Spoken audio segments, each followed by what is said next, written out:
child in Valorant has heard the tale before about the cursed mommy boy who felt his heart no more. So sad and lorn, the helpless lad, Amumu was his name. He ventured out to find a friend and learn about his bane.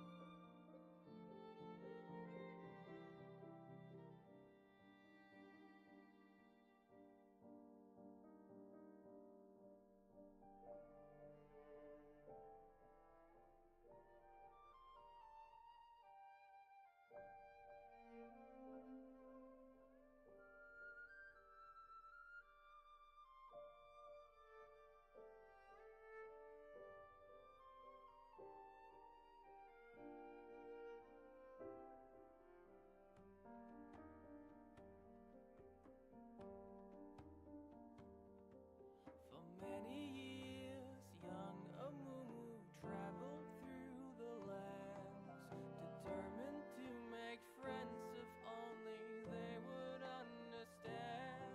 But even when Amumu stood upon the ledge of home, his hope would disappoint him and he would remain alone. But then the curse began to whisper in his ear. It would confirm what was Amumu's biggest fear. It pledged that never shall someone become his friend. It pledged that he shall be alone until his end. Sorrow and despair became too much to bear.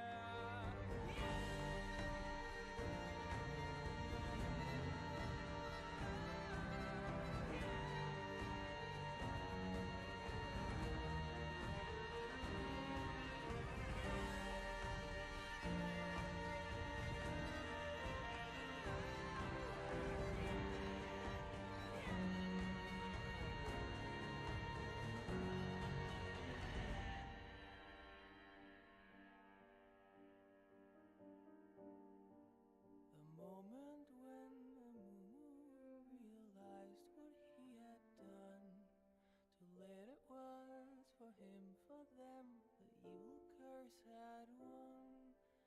The anger and the anguish overwhelmed his fragile soul and caused a wicked tantrum that he never could control.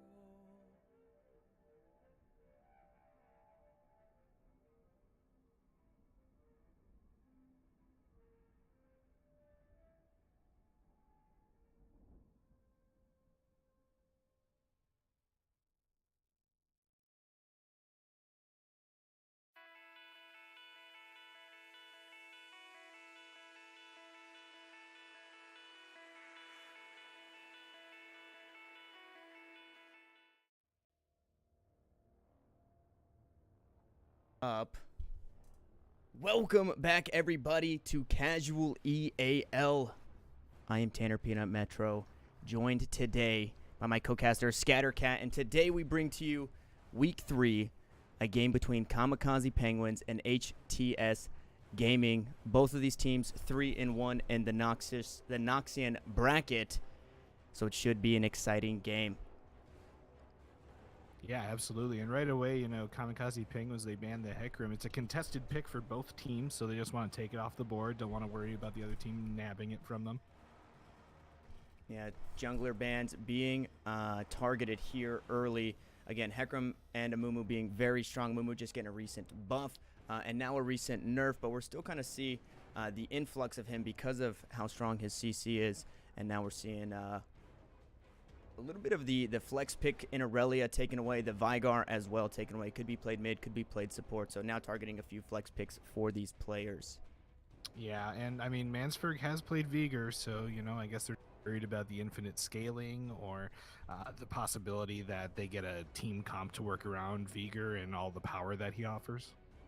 And it's interesting, Mansberg being very strong. We were talking about it before on the Silas and the Corky, and neither are actually going to be banned away here. So maybe they are trying to corral him onto one of those picks, so that way they can bring that counter pick because they do have the last pick here in the draft. But Morgana going to be taking over, most likely going down in the bottom lane. Yeah, Morgana's very strong right now in the meta. She's just good in mid or support. She can be flexed between the two. I don't know how much experience Mansberg has on Morgana, so I think you're right. I think that is going into the bot lane. But, they might always pull something out of their sleeve. We never know. Absolutely. Based on his champion pool, he might just feel comfortable really on all of the picks here. Whatever they put him on, the team captain definitely going to be playing for the team. And now we see the Ari going over for tuition fee. She has absolutely been spamming that pick, so a nice pickup for her there.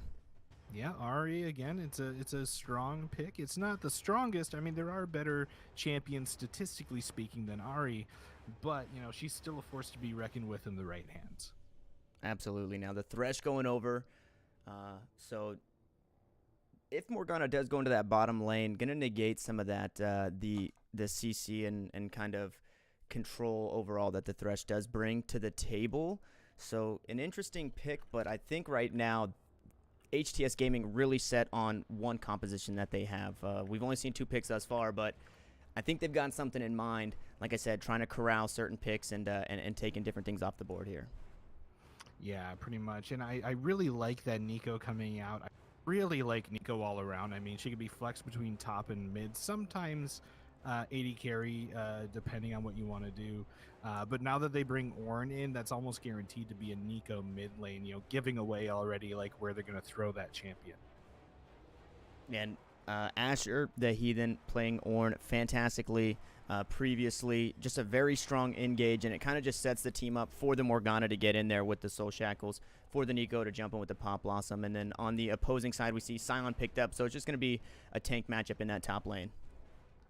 Yeah, I really like Ornn. I really like where he's at right now. He's not the tankiest top laner. He's not the most damage-dealing top laner, but I love all the utility that he brings to the team. Absolutely. And now we jump into the second part of bans here. We see Draven and Draven taken off the board, as well as Malzahar. Maybe thinking that this Nico could be flexed around here. They banned another mid laner, so Ari just keeping herself safe. They don't want any tricks to come out here. And we actually see... are you seeing this in the Discord? RNG now locked out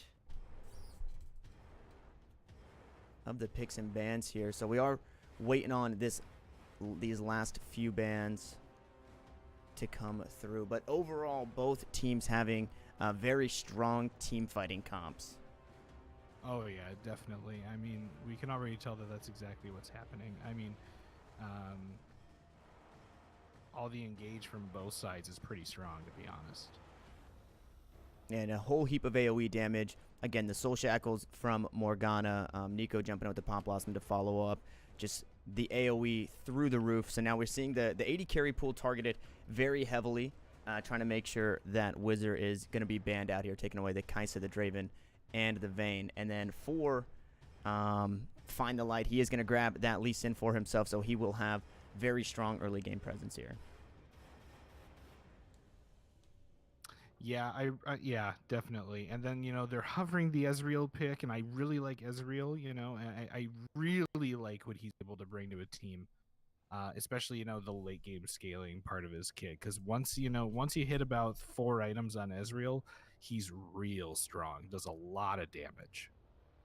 Yeah, and just as a whole, this team looking so scary. The AoE damage, the ability to just pick somebody off if Nico does land the Tangle Barbs. As you're saying, Ezreal late game, just one simple combo absolutely deletes anybody on the team. So right now, Kamikaze Penguins looking to have very strong engage, and then as well as some peel for this Ezreal to keep him safe in these fights. Yeah, I mean, and then rounding it out with the Sivir, excellent. I'm I mean, her ultimate combined with Scion rushing in with his ultimate, that's real hard to get away from.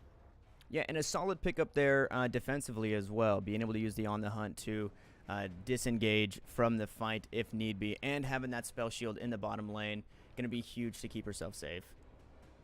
Definitely. So as they go into the lobby here to get the game started, just looking at these two team comps, do you give the edge to any team over the other one? Honestly, right now for me, Kamikaze Penguins, their ability to team fight. If they lose the early game, I don't think it really matters because of how much AOE damage just across the board they have. They're able to play either like a really pick style if they need to, if they are getting behind and need to find some pick kills. But then they've also got their really strong engage between Ornn and Sejuani, and then all of the AOE and damage to follow up. Yeah, absolutely. That's a very good point. Very good point. For me, I really like whenever I see an Ornn on a team because I love the engage that Ornn brings. I love that they're pairing it up with Nico. I love that they're pairing it up with Morgana and Sejuani. I like how all of them are going to work together, but HTS really scares me if they're able to synergize their ultimates, especially just Scion and Sivir together. They could just wreak havoc on Kamikaze Penguins. So if they play it correctly, they should still be okay, and they should come out on top of some of these fights. But overall, I do think Kamikaze Penguins has the slight edge team comp-wise.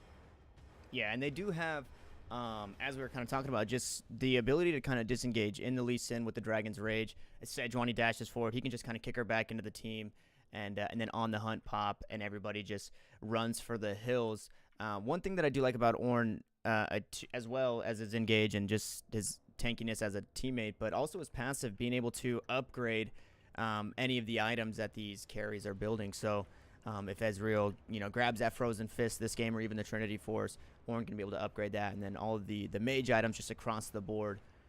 So Ornn, not only super engaged, super tanky, but also just that utility, giving them an extra edge, which is going to help if they do get behind. Now, Lee Sin going to be a little bit stronger early game in the jungle than Sejuani, so looking Definitely. to find the light, maybe make some early plays and see if they can't get their team snowballing.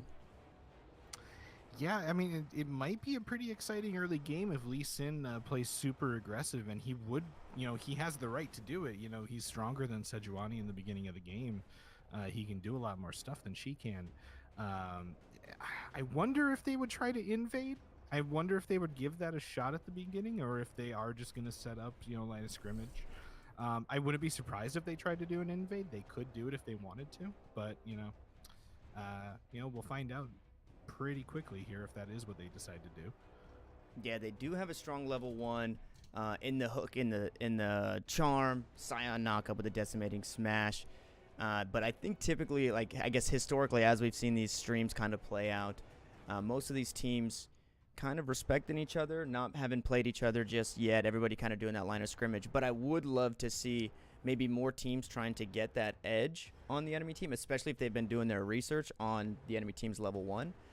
And maybe look for an early invade, especially when you do have a level 1 team as strong as HTS Gaming's. Yeah, definitely.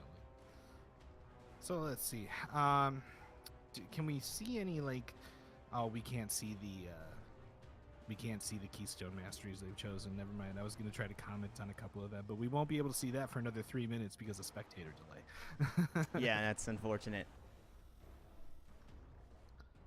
But as we said, Morgana down in the bottom lane at Nico mid, and we can kind of look across the board here and see Nico taking the barrier and Ahri as well, so just trying to play safe in the mid lane. Again, if either of these mid laners can either go even or maybe even look for early roams to get themselves ahead, they're going to pop off. Nico very strong in team fights, and Tuition Fee, like I said, spamming that Ahri pick, so very proficient. If Ahri is able to get ahead, might be able to kind of run away with the game.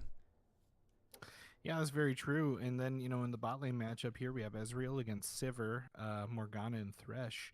Sivir, if she gets that lane pushing, and threatens that tower and just constantly has that lane pushed up, Ezreal's not going to have a good opportunity to recall and get his tier for his first item. And Ezreal doesn't have teleport to get back in lane really fast. So if they can pressure that bot lane accordingly, they could really put Ezreal behind his back time where he wants to go back and buy that tier. Yeah, and Sivir does such a great job at shoving these lanes, which kind of brings me to the next point of if HTS Gaming do get behind, they've got a very, very strong team when it comes to wave clear. So if they are losing some of these objectives or Kamikaze Penguins looking to siege, it's going to be tough to siege against the Ahri Sivir combo here. So they are going to be able to turtle up and buy some time for themselves to work their way again back into this game, maybe look for those picks. And then one thing that we didn't see in the pro drafts here is that last ban was Yuumi, who right now a super contested pick in the pro scene. And when you kind of mix that together with a strong AD carry and a team, a coordinated team, can be so oppressive and very strong. Yeah, totally. And you know, we also have. I also want to just talk about the Ornn and Sion top lane matchup very briefly here. I don't see either one of them like getting a kill in lane unless they have help from their jungler. Neither one of them should be able to get a kill 1v1 up there. Yeah, just going to be a farm fest, which is probably what they want best. Let the junglers kind of move down and get these carries ahead. Work on that Ahri, work on that Sivir, work on that Nico. If Sivir, again, pushing in very heavily with the Boomerang Blade and the Ricochet, that should open up early ganks for the Sejuani. But it's going to be a tough lane to gank when you've got that Spell Shield and the Lantern to keep her safe. So just as you said, we might see kind of just the farming battle, the overgrowth battle in the top lane, building up these tanks, and then having these junglers kind of work around the bottom side of the map. Yeah, and timer hit 0. We're getting in there. Spectator delay is done. So let's take a look at the masteries here. Let's take a look at if there's anything weird or interesting going on. Both top laners took Grasp the Undying. That's not too unusual. Lee Sin with that Conqueror. I hope this Lee Sin is one of those that makes like the big Lee Sin plays, you know, commits to those Qs and goes in. Yeah, absolutely. And I think building Conqueror a strong pick, but unfortunately takes away a little bit from that early game damage. As the game gets later, he's going to have that true damage and the healing. So we'll kind of see how he plays around that. I'm not too sure if the last time he played Lee Sin, he was running Conqueror as well. So we'll just have to keep an eye here. Yeah, and then Sivir, of course, takes the lethal tempo. I mean, right now it's super strong on a lot of AD carries.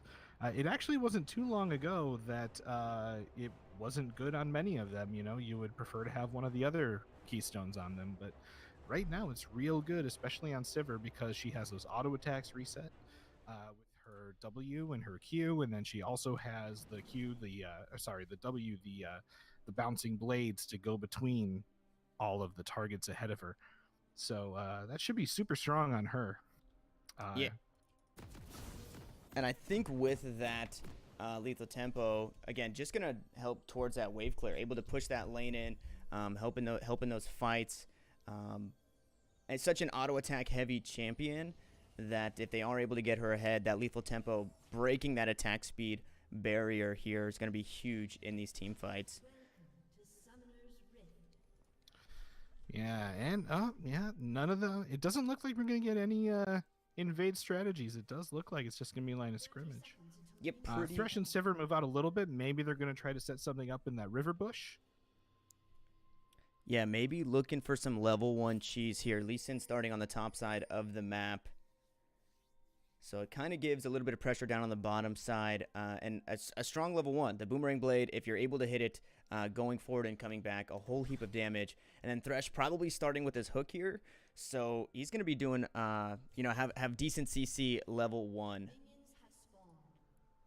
But as we jump into this match here, let us know in the chat what you guys think. Hashtag KP win, hashtag HTS win. Which of these teams is going to take it? Again, both of these teams 3-1 in their respective brackets.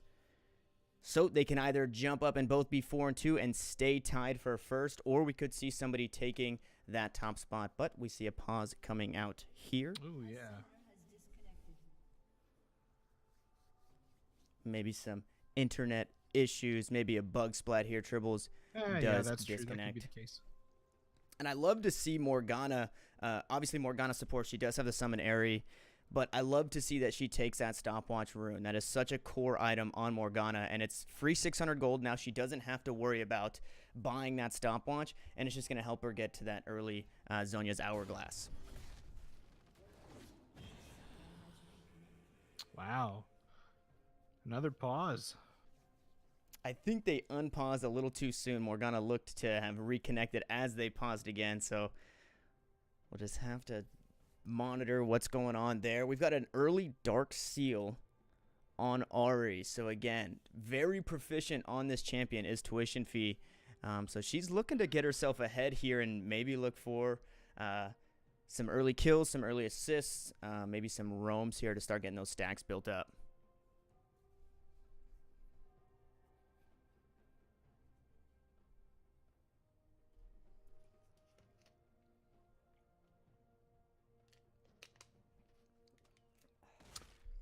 Okay, there we go. We're back in. Unpause, jumping back into the game here.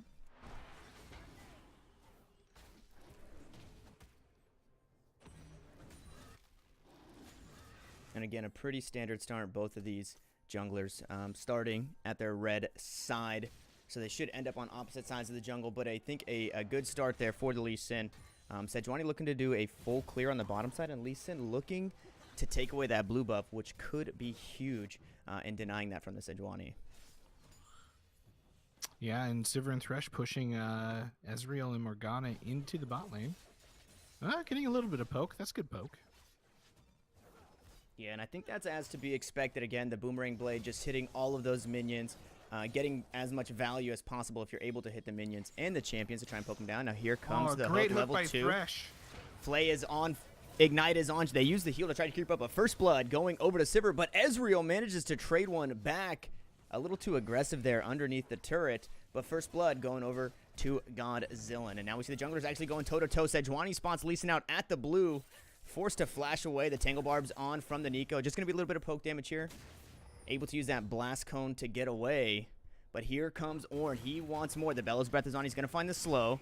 He does clamp him out there, but Ahri going to roam over. Keep her jungler safe, and so far, a bloody early game, but only 1-1. Yeah, really good on the Sivir and the Thresh there. They noticed that they hadn't hit level 2 yet, the Morgana and the Ezreal, so they knew that Morgana did not have her black shield to stop a hook, and they just went for it.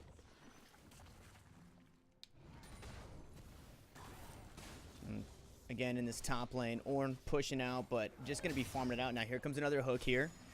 No flash, no ignite available on this Morgana. Sivir stepping up. She might go underneath the turret here. She tanks up a turret shot. She does pick up the kill, and she lives there. They're trying to keeping her up in a double kill for that bottom lane. Now 2-0-1 is that Sivir, and just beautiful play there underneath that turret. Yeah, I don't know if they didn't have vision on the Thresh, and Morgana didn't use a black shield at that moment, or if that was just late on her part to hit the button. I really don't know what happened there. Yeah, actually, Morgana only level 2 in it.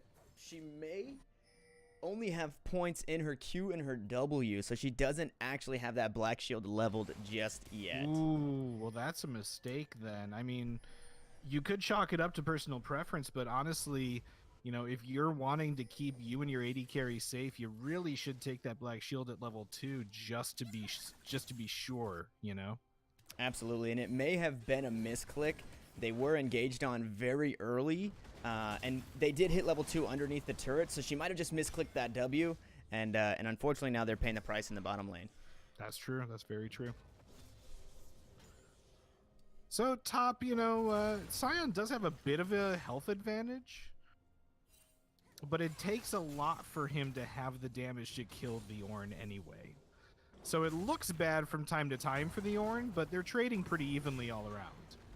Yeah, and Ornn going in there, he does get a huge chunk of health damage there with the Brittle, but we actually see the flashes coming out and a solo kill for the Sion, and that is not what we were expecting. Of course, as I talk about how the Ornn shouldn't die, he dies. Of course, that's just my luck. That's sometimes how it works. Or, again, just biting off a little bit more than he could chew.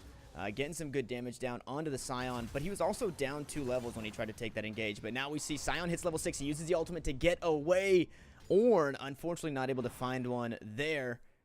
But with Scion having to take his leave, Ornn should be able to kind of close the gap or maybe even get himself a nice CS lead. Yeah, that CS lead was pretty good up there in top lane, but now it's getting back to even. Mid lane CS is completely even between both mid laners, and then in the bot lane we have the Sivir just kind of bullying the Ezreal Morgana. Hook coming out, not going to find the target, and now both teleports down for these top laners with the Mountain Drake on the board, so they're not going to have any help there. And with the bot priority that HTS have, we may see Lee Sin trying to make some early plays down there again and pick their team up that Mountain Drake. Scion getting a little bit of damage down, does not have the ultimate. Ornn able to use that searing charge to get to safety, and he's just going to start chugging on those potions and then do his best here to farm up underneath that turret.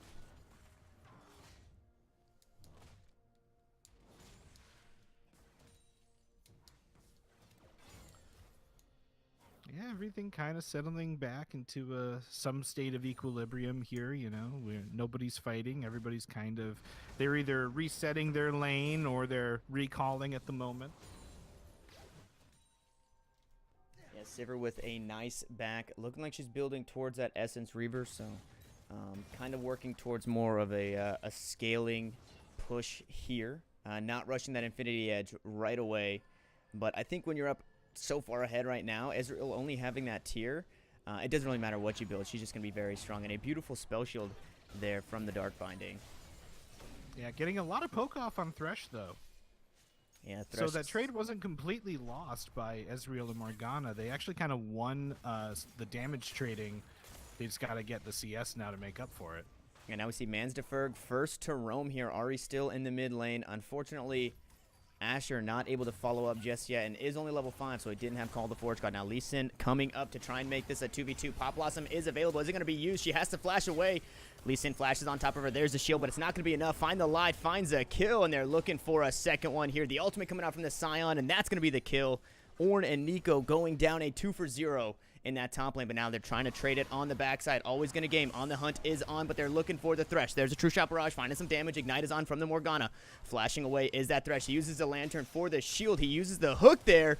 Ezreal able to pick that one up, and now they want more. No mana on this Sivir. She's looking for the kill, but that spell shield, a beautiful spell shield on the permafrost. The shutdown now going over to Sejuani, but it's so bloody in this bottom lane. Tuition Fee comes down and cleans up the leftovers. A 2-for-1 so far on the bottom side, or a 2-for-2, I'm sorry, on the bottom side of the map. And just like I said, Nico first to run up in the top lane. We see Ahri come down the bottom lane, flash forward with the charm. Not going to find the damage, but overall, an even trade in that bottom lane, a 2-for-2. But in the top side, Find the Light and Pazzo just going absolutely nuclear and picking up 2 kills for themselves. Yeah, I actually want to talk about that top fight. You know, as soon as the Lee Sin showed up, the Nico tried to leave, right? And it kind of made Ornn and Nico target the Lee Sin at the end of that fight. But the Scion was almost dead, you know? They could have both turned and fought the Scion. If they both thought they were probably going to die anyway, you know, you can at least get 1 kill for your troubles on that Scion, who was pretty close to death anyway. And now we see Lee Sin making his rounds back into that top lane. Searing Charge on cooldown now. Use it to get away just a moment ago. Sonic Wave, Resonating Strike, going to pick that one up. And right now, Find the Light, as he's finding the kills, he's finding the plays, and his team so far is finding that gold lead. We see the damage coming out from that Sivir. She has the completed Essence Reaver. That last auto attack absolutely chunking there. The box is on now. Sejuani trying to make it right in this bottom lane, make something out of nothing. Thresh getting dangerously low here. The permafrost is on. Sejuani does get hooked up, but Ezreal picks up 1. Now looking for another one. Does he have the damage? He does not. Sivir gets herself another kill. 5-1-1 on this AD carry. And on the top side of the map, first brick goes to HTS Gaming. Yeah, first tower already. It's not even 10 minutes.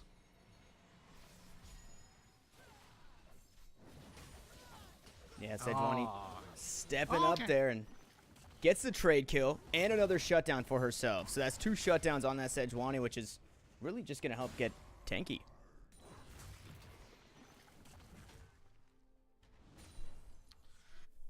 we're already seeing a few instances of just some lanes getting out of hand. I mean, obviously, Sivir's the big example. You know, she's 6-2-1 and 30 CS ahead of this Ezreal. You know, she's already a major problem. Yeah, Sivir going to be doing a little bit of AoE damage with the Boomerang Blade and the Ricochet, but I think we still have hope in the team fighting composition from the Kamikaze Penguins. Sivir going to be able to do a lot of single target damage, whereas the Kamikaze Penguins going to do a lot of AoE damage. Now, a beautiful hook from the Thresh on Mansford down in the mid lane, stuck in the middle of two, but a beautiful Tangle Barbs and a Pop Blossom to keep him safe. But that was a great hook on an invisible Nico from that Thresh. And now they want more. Sion here in between turrets. A decimating smash. Going to get the knock-up. Tuition fee. Going to get the kill. Might trade it back. A shutdown going over that Nico. So that definitely helps. Now find the light on the bottom side of the map. We're looking to get this Sivir even further ahead. Sonic Wave not going to find the mark. But Ahri picks up 2 in that mid lane. And maybe another turret here. Lee Sin with the dive. Just a beautiful dive and a beautiful solo kill onto that Morgana. Find the light. Doing exactly what we said he needed to do. He's playing that early game Lee Sin, and he needs to make early game plays. Ooh, the True Shot Barrage misses. It goes up to the top side of the lane. Didn't hit anything. That's a shame. Might have picked up a kill if it had hit someone. Yeah, especially with Sejuani down there. Very healthy. Does have the ultimate. Has to wait on it here. Smites the Sivir. Sivir forced to flash away. There's the Glacial Prison, but the Spell Shield to keep her safe, and Sivir walks away from that one. Now we're seeing 400 gold on the Lee Sin, 450 gold on the Lee Sin, 400 gold on the Ahri. Can they find the shutdowns? It looks like they're going to find another kill, and unstoppable is that Lee Sin. A beautiful flay. The box going to follow, but not going to find the slow or the damage. Another hook coming out. Black Shield not being used there. Thresh getting taken low here. Has to be careful. And now we're just seeing skirmishing all around this map here. Pazlo trying to find one in the mid lane. Lee Sin making plays on the bottom side. And although not much going on for them here, actually we see the Black Shield coming out. The Sonic Wave lands. Lee Sin takes that Q, and he takes that kill. Now the Dragon's Rage coming out. He flashes forward with an auto attack, and Find the Light is just styling right now. I mean, with how far ahead HTS is right now, it seems almost unfair. Yeah, like I said, a 700 gold shutdown on that Lee Sin, 3-0-0 on the Ahri, playing so well, and this Thresh pick was so pivotal for his team, able to not only make plays, but just like you see it there, they save 1,000 gold shutdown just by using that Lantern and keeping that Lee Sin safe. Absolutely. So we're not even at 15 minutes yet. We have 19 kills to 6, a 10,000 gold lead. And, you know, at this point, if you're the Kamikaze Penguins, you have to wonder what you can even do to turn this game around. Yeah, they are still managing to make plays around the map. They get the first Drake here. They might find a kill. They force a flash there out of the Scion, but now Ahri stuck in the middle of 4. Searing Charge is going to get the knock-up and a shutdown going over to Ornn. Now they're looking for the fight here. Very low is that Scion, but he's going to have that passive. He does go down. Pop Blossom now stunned up is that Lee Sin, and another shutdown on the Ornn. Lee Sin now dead. Scion passive trying to do what it can, and now Thresh in a very bad spot. He drops the hook, and he gets Nico with it. But overall, a 4 for 2, a triple kill for that Ornn, and he got 2 huge shutdowns, and just before that fight, stole the Rift Herald from Scion. That helps a lot. The gold lead went from 10,000 to 7,000. They made some ground up there. And now by dropping Shelly here in the mid lane, they can get some tower gold, you know, catch up even more than they just did.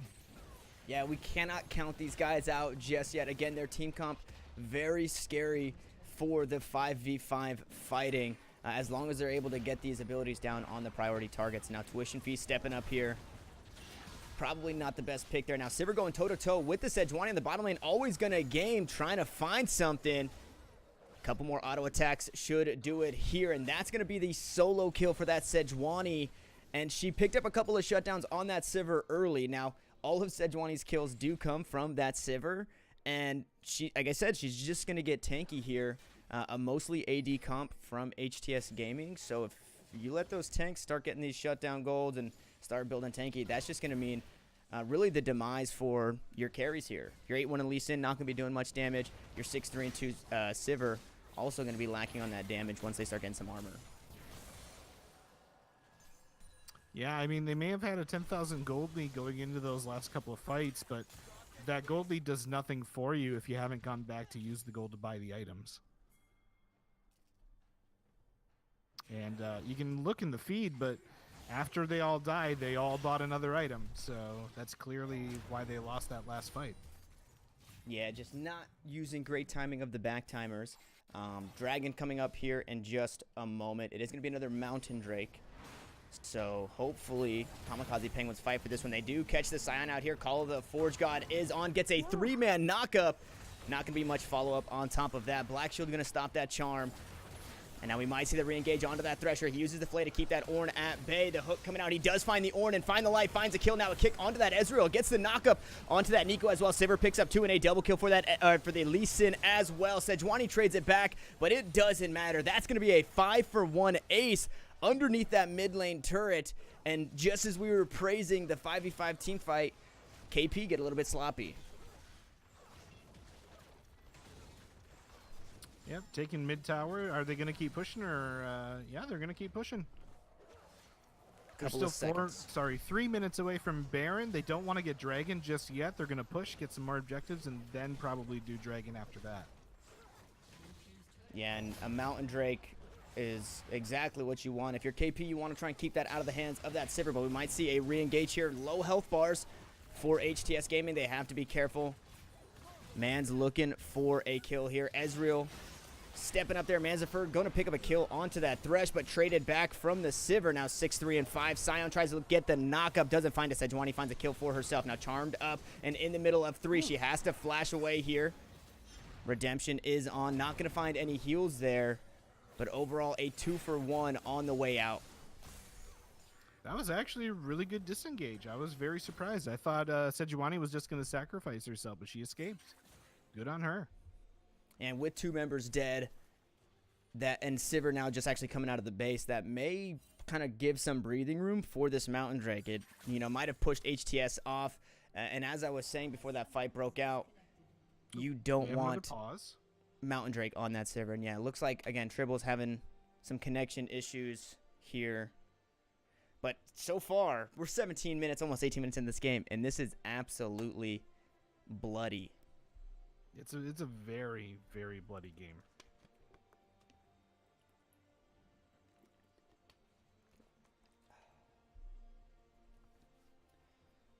So, Rift Hero gets taken. They take the mid turret. They drop that gold lead from 10k to 7k. But now, as this team fight breaks out in the mid lane and they skirmish a little bit more, and the mid inhibitor turret actually getting pushed out by HTS Gaming, they're creeping up again on that 10,000 gold lead.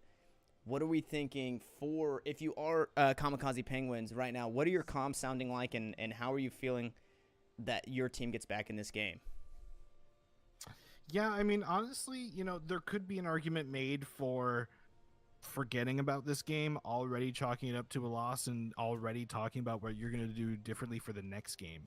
However, if that's not your mindset, and if you do still want to try to turn this game around, you have to just try to pick them off individually. It's to a point with the gold lead and the item lead on HTS Gaming side that you're probably not going to win any team fights.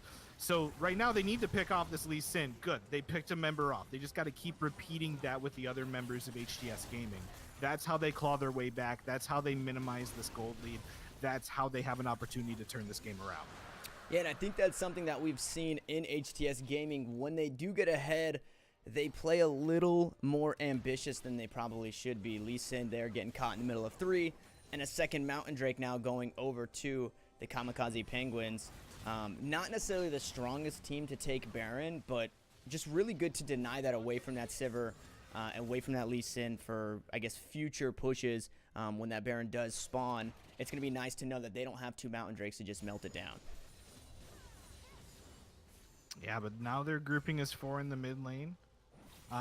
Granted, this could be a 5v4 if everybody on Kamikaze Penguins chooses to engage before Lee Sin gets there, but the Ornn is already moving up to top lane to split that lane. Yeah, trying to keep the minions away from the base here. Don't want to give HTS Gaming really anything to take if they do manage to pick up a few kills or win another team fight. Again, if the minions are pushing to the turret, obviously just a very strong push there. Baron now coming up in just under 30 seconds.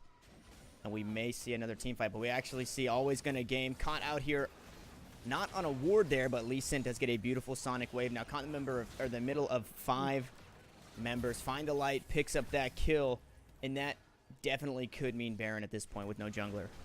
Yeah, that True Shot Barrage, you know, Israel tried to get it in there, but I don't think... Very unfortunate. So without any dragons to their name, and Kamikaze Penguins having 2, they can still do a lot of damage to this Baron. They can still do a lot of damage to any objectives they go for. They could try to steal this. I see Sivir going in with the On the Hunt. A 5v4 again. Manzifer keeping everybody at bay so far with the Tangle Bars. Now Ornn stuck in the middle of 5. He is going to go down. Now Ezreal and Nico trying to kite away from this one. Sion goes in with the Unstoppable Onslaught. Doesn't find anything. But now Sejuani is alive, so they may still look for a play. Sivir actually getting taken dangerously low there. Lee Sin caught up underneath the turret, taking turret aggro. Sejuani absolutely huge now in the middle of 3, but so very tanky. Charmed up is that Ezreal, and Tuition Fee finds a kill for herself on that Ahri. Manziferg does get hit by that Q, but Lee Sin doesn't take it, but Thresh finds a Q for himself. The death sentence. Gonna put that Nico 6 feet under. Now 5 members of HTS Gaming sieging down this top lane. And Find the Light once more. He goes in, he picks up another kill. Stuck in the middle of 2. He is gonna go down, but it might not matter at this point. Yeah, they're just gonna keep pushing. They're just gonna keep hoping that Kamikaze Penguins keep trickling in as they're respawning. They can absolutely win the game here if that's what happens. Sejuani looking to turn things around. Again, a very tanky jungler at that. Ezreal still scaling, and now we're starting to see him do a little bit of damage, but that top inhibitor is going to go down. And it looks like HTS Gaming maybe just looking to reset here. And again, we might see them prep for that Baron. Yeah, they're backing up here. We'll see if any of them recall or if they're just going to try to get a bunch of vision placed or, you know, check for their vision. No, looks like it's just mainly going to be recalling and resetting their lanes. Sejuani doing a good job going up to Baron pick and get some vision in there, get rid of some of HTS's vision. Morgana coming to help facilitate that. The Lee Sin doesn't want to let it happen, though. He's coming in, but I don't think there's going to be a fight. Definitely has to be careful, though, because he did get caught out down in that dragon pit. So if he's stepping up alone for this vision, as we said before, a very strong pick comp, as well as their team fighting. But if Nico lands really anything, if Morgana lands a binding and you're caught out in the middle of 3, it doesn't matter what your gold lead's at. 3v1, you're probably going to die. Absolutely. Absolutely. And HTS is coming in. Everybody's trying to get rid of some vision. I don't know if they're setting up for a Baron or if they're just baiting it or going for an engage. It's kind of hard to tell. Yeah, just clearing out the vision. Very good Black Shield. Absolutely. Doesn't lock up that Nico. And this Thresh has been so spot on with those death sentences, finding key targets. But as you said, a great Black Shield from Morgana, and now Baron going to be started up for HTS Gaming. Absolutely. And they know that Ornn is in the bot lane. They know that he can't join this fight, so they should not have any fear at all starting this Baron. Yeah, 2 members step up, but charmed up is that Ezreal. Sivir finds 1 for herself. Make that 2. Baron going to be stopped for just a moment. Ornn does teleport in, but it might not be enough. Call of the Forge God doesn't find anything here. Nico with the Pop Blossom trying to get away from this Lee Sin. Gets a little bit of damage down, but it does not matter. Lee Sin finds 1 for himself, and now 3 members dead with super minions pushing into the base of the Kamikaze Penguins. Yeah, the Ornn TPing in was just too little too late. It wasn't going to complete until those 2 members had already died, so it just turned the fight from a 5v2 to a 5v3, and they still weren't going to win that. Yeah, now Ezreal coming up in just a few moments, but he does not have that True Shot Barrage, so he will not be able to look for the steal. And this giant purple worm here in the river going over to HTS, which now grows that gold lead to just shy of 15,000 gold. It's very huge, this gold lead. It's pretty tremendous. So one thing that, if you're on Kamikaze Penguins, one thing that just could have made that fight completely different is before the Ezreal and before the Morgana both go up a little too far and get caught, wait until you communicate with the Ornn to TP in. Once Ornn is TPing in, once that TP is about to finish, then you can communicate that you want to go in, because then, you got 3 of you going in, Ornn's ultimate going in to help.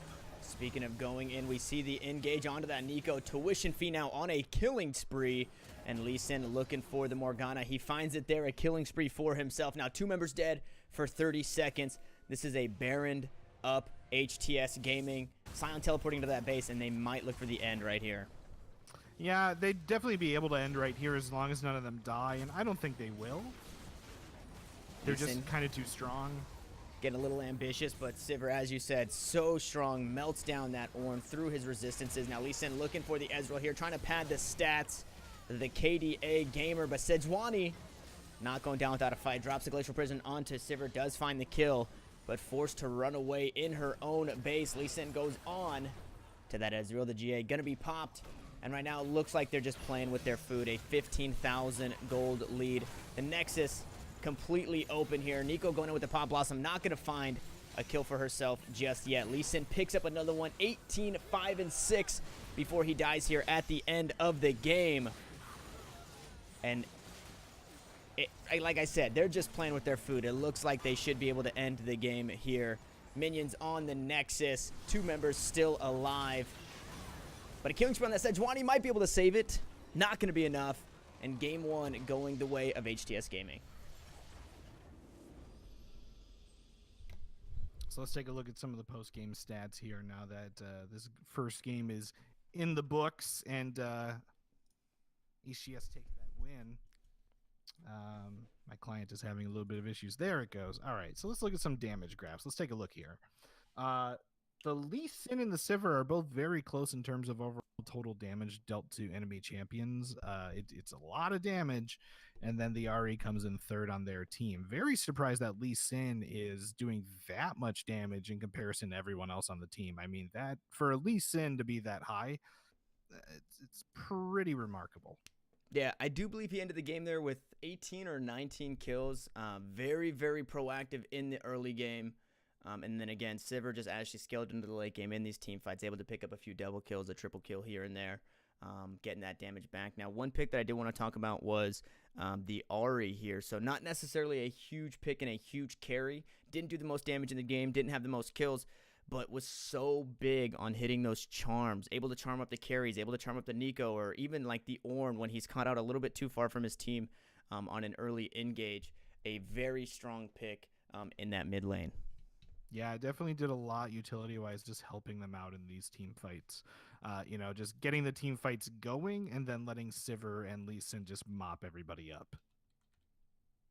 Yeah, and speaking of picks as well, another pick that I wanted to talk about was the Thresh. They did have the Morgana, but the Black Shields just a little too late in some of these key moments, and Thresh able to land these key death sentences on the ends of fights to kind of turn things around, as well as to start things off here in this game. But with that being said, I believe we are going to go to a quick intermission. HTS Gaming up 1-0 on the Kamikaze Penguins. These teams are going to regroup and rethink their strategies, and then we will see you guys back here in just a moment. So don't go anywhere. Yep.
Hey, welcome back, everybody, to game number 2 in this 2-game series between HTS Gaming and Kamikaze Penguins. HTS being the victors in game 1.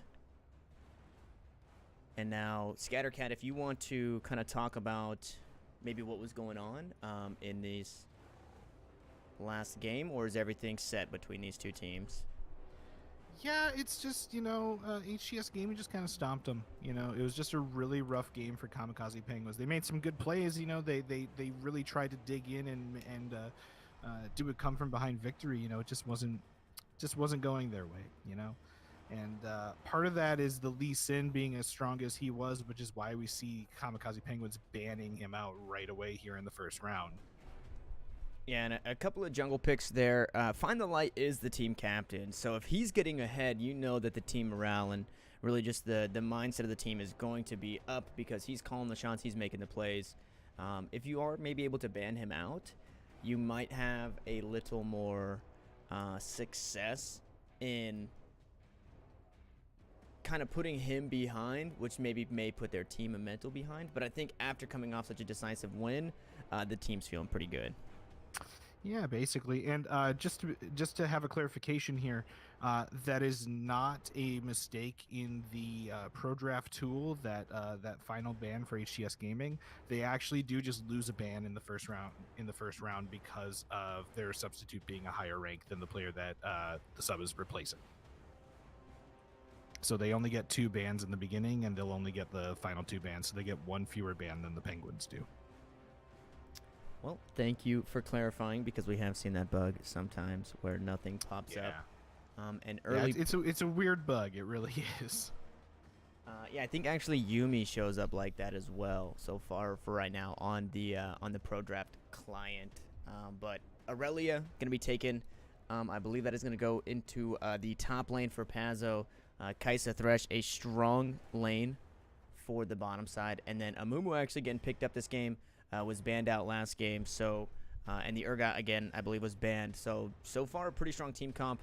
Amumu a very solid pick in the jungle right now, and then Urgot with that Conqueror, if he does decide to run it at the end of the game can become a raid boss.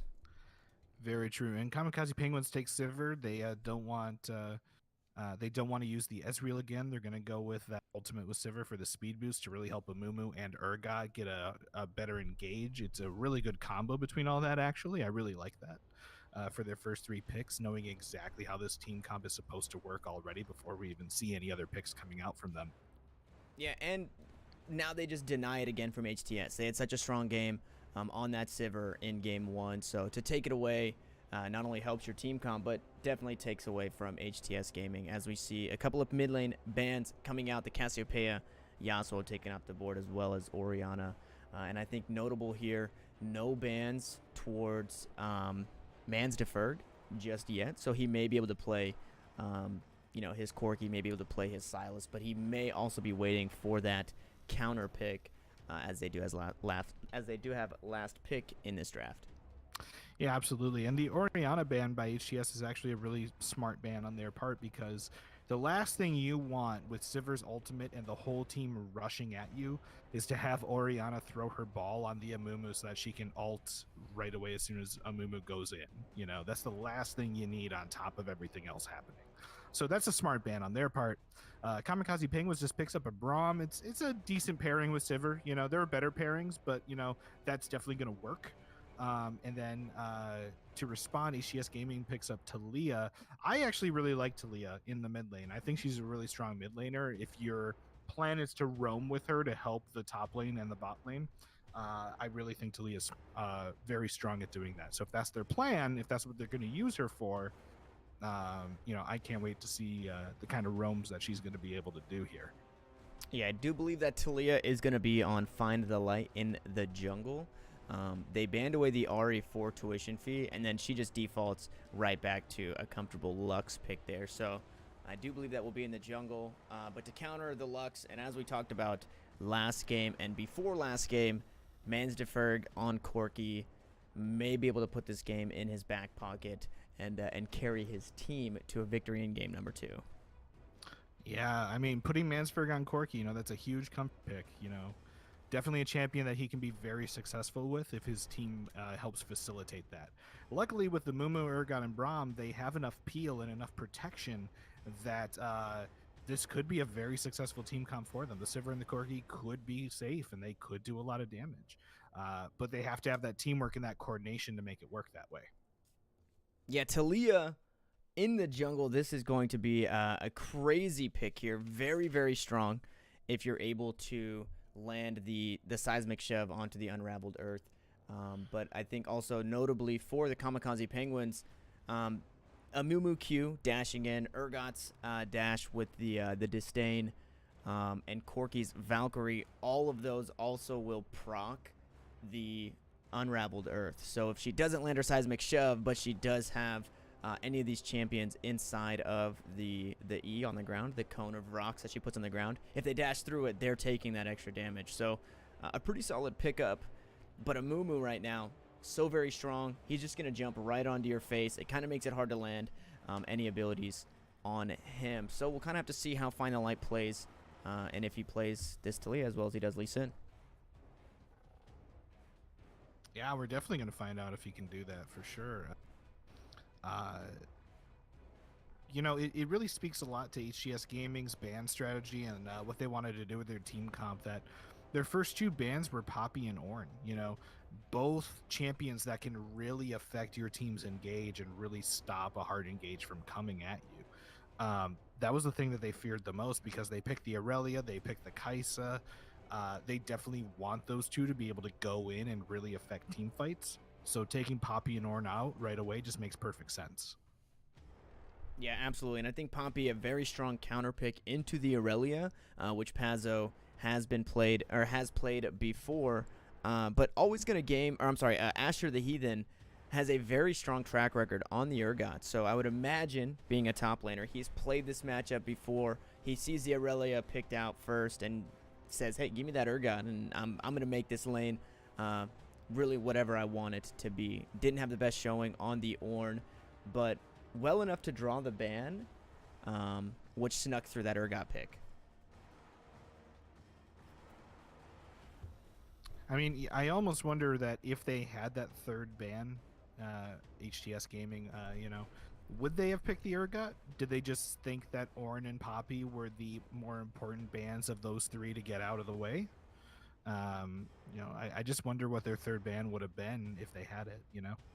Yeah, they definitely could have been targeting that top lane to make sure that Aurelia could get ahead. But fortunately for the Kamikaze Penguins, they get a freebie here and manage to pick up a couple of power picks for themselves. And again, I was talking about it last game. No bans towards Mansberg, and I think he played that Nico well. He played Nico well in a losing game, and his champion pool is pretty big. So not to take away anybody, I think is smart, just because if you ban his Corki, if you ban his Silas, he's still going to have a pretty solid performance in that mid lane. Yeah. I mean, he has a lot of champions to play. You know, he does a lot. Absolutely. Huge champion pool, very hard to ban him out. I believe this might be the first time we're seeing Find the Light on Taliyah, which I think is a fantastic pick. Has the utility ult to roam around the map, which we have seen him. He likes to make those early plays. He was so proactive on the Lee Sin, so Taliyah going to be able to help that. A tough gank, though, for a lot of these champions here, because he does have to hit that seismic shove, which is a pretty hard skill shot to land when you do have the Valkyrie from Amumu, Sivir skill shots, Urgot being able to dash away. So we'll just kind of have to see how he's able to either use his E against them and against their dashes, or if he's able to land those combos. As a Taliyah player, as I've played Taliyah, I myself have troubles once we start getting into those team fights, because you're standing on the passive where you're not being able to throw the threaded volleys. You're not able to throw three, or you're only getting the one. And so it kind of makes it tough and confusing. And then if you have a really bad ultimate, that Weaver's Wall can kind of scrap everything for your team. Yeah, that's true. You know, I mean, a bad placement of that Weaver's Wall can kind of in a team fight for your entire team. So she's got to be really careful of her placements for that, especially considering the fact that Corky's going to be moving around, Sivir's going to be moving around in these fights. Braum, Amumu, Urgot, they're all going to be going in to disrupt and peel for their 2 carries. So if Talia splits her team up improperly, that's almost some guaranteed deaths for their team. So got to be very knowledgeable about when you're placing those walls and making sure you have the right angle. Yeah, and the Kamikaze Penguins having a pretty solid pick comp with the Braum passive, the concussive blows, and then Sivir to follow up, or even Amumu able to land the bandage toss on an important carry who may be split up because of that ultimate, because of the Weaver's Wall. Going to absolutely delete anybody here. Again, kind of going back to the Celia pick because it is a little different. Once she does build a few items, even once she has her jungle items and maybe her sorcerer boots or her sorcerer shoes, can absolutely 100-0 somebody. If you land the combo as well as the threaded volley, if every single rock hits, can absolutely delete somebody. So I think, although Mumu not the most aggressive jungler, has to be very, very proactive. I would like to see some deep vision from the Kamikaze Penguins to kind of slow down, find the light. I wrote down in my notes that the HTS vision score, just as a whole for every character, was higher than their counterparts. So they were warding more, they were getting rid of vision more. So from Kamikaze Penguins, I'd like to see some maybe deeper wards, some wards in the jungle, or even just warding when you are going to play aggressive. So that way, find the light, you can kind of take away some of that momentum. Yeah, sure. And one thing that I hope Kamikaze Penguins do in this game, Kai'Sa doesn't have spell shield. They don't need to be as worried about them interrupting any kind of CC or anything for the bot lane anymore. So Amumu, go into that bot lane, gank. Try to take out Kai'Sa and Thresh early. Try to get your bot lane ahead. Because last game, Godzilla was definitely a problem on that Sivir. Could be just as much of a problem this game on Kai'Sa. So get her behind early so that she doesn't become a problem. Yeah, and as you said, they don't have the spell shield on the Sivir. It was taken away. So hopefully we can see a little bit more, or always going to game maybe a little bit more proactive. I think he does have stronger ganks on the Amumu because he does have that bandage toss, which is a little bit easier to land, again, than the CC on the Talia. So yeah, we'll just have to see. Talia here picking up the Dark Harvest. So she's looking to, like I said, really delete these players as we get later in the game. But we are loading on to Summoner's Rift here in just a moment. This is game number 2 between HTS Gaming and the Kamikaze Penguins. Let us know who you think is going to win in the chat. Hashtag HTS win, hashtag KP win as these players load up. I would really like to see a victory from the Penguins. Make this a 1-in-1 series. I would really like to see them come out and surprise us after getting stomped that last game. Seeing that they can reset that mentality, see that they can come up with a plan after getting stomped so hard and being able to overcome that. Yeah, and these players jumped right into the lobby for the next game. So I think Mans Deferg, as that captain, able to just keep everybody level-headed. Unfortunate game, obviously, in that first game, but hopefully able to kind of be that voice of the team to keep everybody up in spirits and just move on to the next game, because it doesn't do any good dwelling on the first. And as we see here, just a standard start. Junglers on the bottom side this time, and that line of scrimmage drawn, making sure the jungles stay safe. Absolutely. And one thing I need to comment, I don't play Corki, so I don't know if Hail of Blades is a good keystone for Corki. Would you have any knowledge about that? I don't. I did notice that as well. But Mans has a whole heap of games played on that champion, so he definitely knows, I would imagine, what he should be running. I think typically you see maybe a Comet or maybe a Fleet Footwork, something like that. We'll have to keep an eye on the build, though, because he did start that Corrupting Potion to stay safe. So we'll have to see. Does he build hybrid? Does he go AP? Does he go AD? We'll just kind of have to keep an eye on that Corki pick. Yeah, I mean, because either the Halo Blades is good on Corki in general, or this is a Mansford special, where this is a build that he really likes but isn't common. Absolutely. Could be, because that is one of his most played champions. So when you play a champion so much, you do a little bit of experimenting, you find out what works for you. And I think that's best or better than just following that cookie cutter style build where you maybe look something up and see what the pros are doing. Definitely good to kind of build around your play style. Absolutely, yeah. It's always better to, if you're able to specialize, if you have the experience to specialize, that can sometimes work much better than the usual way of doing things. And now we see that Sivir pick playing dividends already in the spot lane, getting some good poke onto that Thresh. Maybe the target here now. Aurelia doesn't find the stun. Urgot doesn't find the disdain.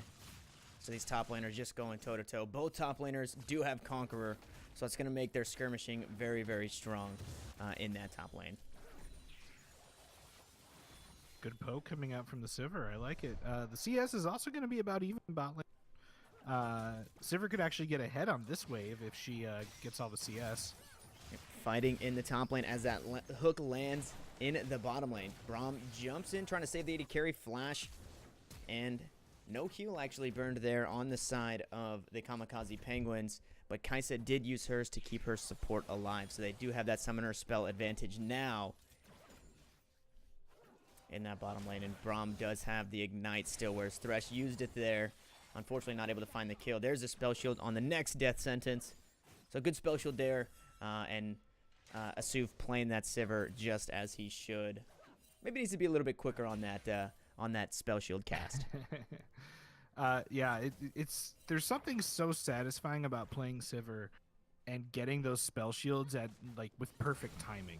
It's so satisfying, and it's always fun to see a Sivir that can do that as well from a spectator standpoint. Yeah, and that's only going to keep this bot lane even at most. That's what we kind of want to see out of this bot lane after getting dominated in that last game. And now Mumu getting caught out here. Always gonna get first blooded here. The Talia lands the combo on top of the light binding. And I talked about it previously. They ended up getting that early vision deep in the jungle, so they're able to find out where Find the Light was. Looks for gank in the mid lane, but unfortunately walking on some vision himself. It's true. I mean, unfortunately for the Amumu, that gank was just kind of risky. Even without vision in that bush, he still had to step out from the bush for a little bit before... Oh, fight. Yep, now we see Talia on the bottom side of the map. Find the light. Gonna find the plays again. Here comes the teleport from Mansdeferg. Not gonna get stopped here, but Sivir already dead. And HTS Gaming able to walk away from this one 2 kills ahead. Yeah, I mean...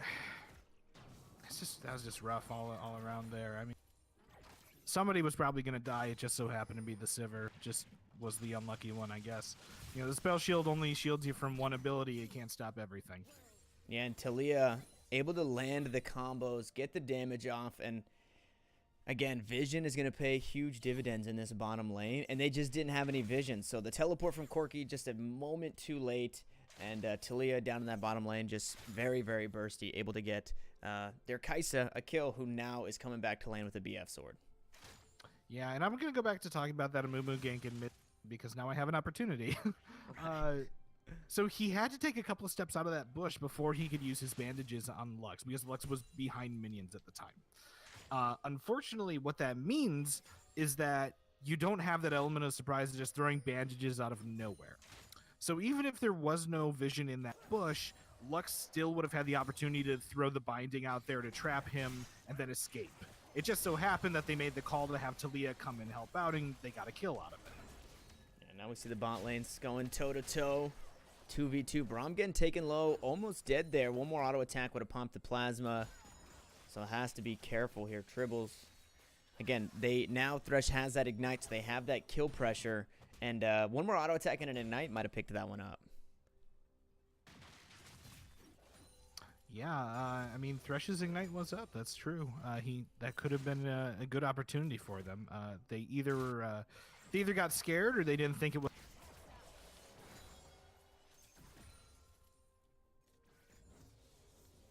Sivir getting a little bit of poke damage with the boomerang blade. They do have that pink ward now in that river bush, but they have to be very, very careful. Like I said, I would definitely love to see some deep wards so they can get eyes on this Taliyah before she's able to make plays. She is level 6 now, so she is going to have that Weaver's Wall.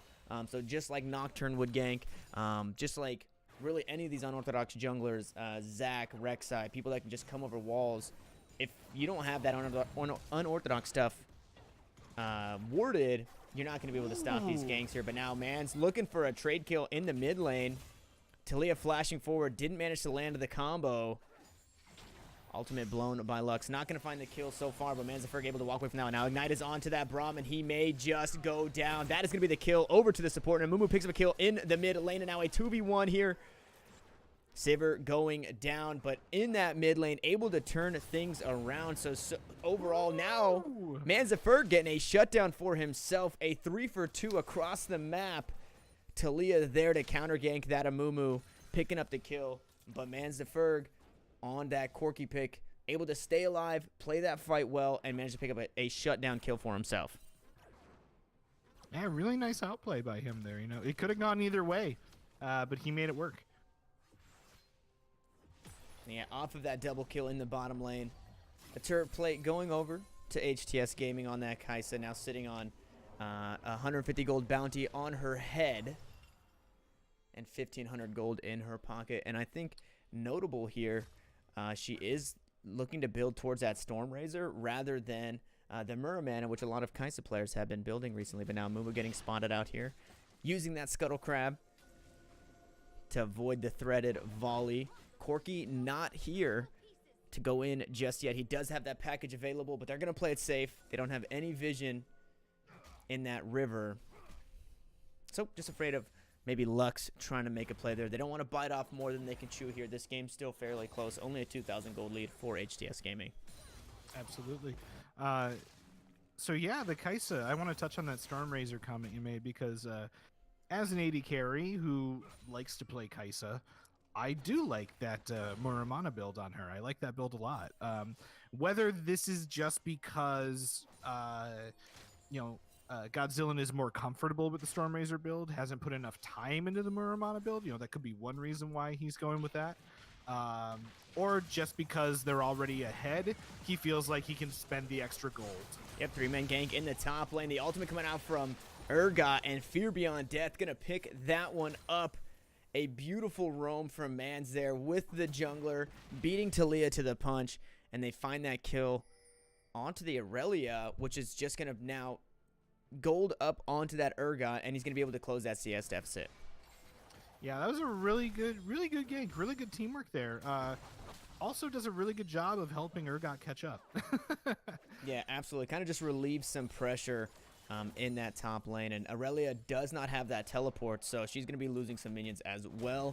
Might give that XP or level advantage over to the Urgot here.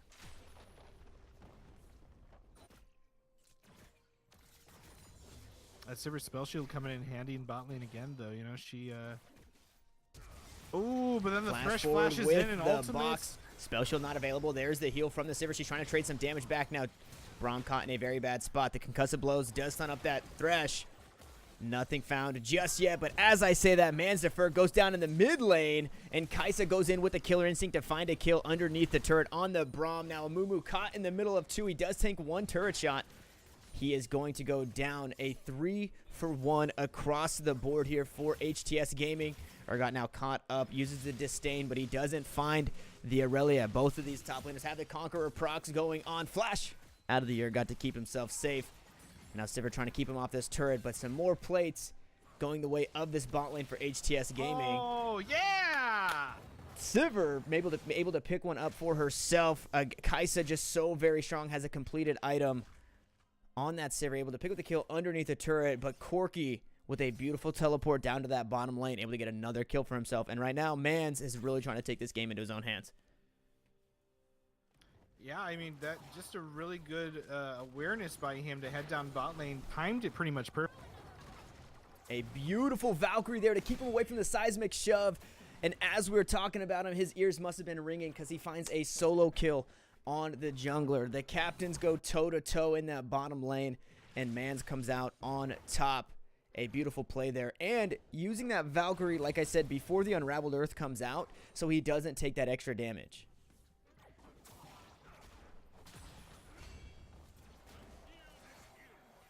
Thresh looking for blood there. Not going to find it. And I think this right here just plays to the point that we talked about, HTS Gaming maybe coming off a little too ambitious after that dominant win and stepping up, thinking they can make some of these plays that unfortunately they're not able to.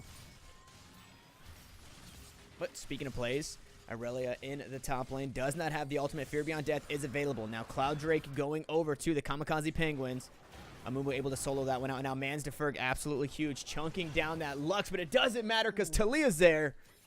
The gank is successful this time. Now Asher disconnects in that top lane. Here comes the pause. Yeah, a little bit of a top DC. They pause it, but should be back here pretty soon.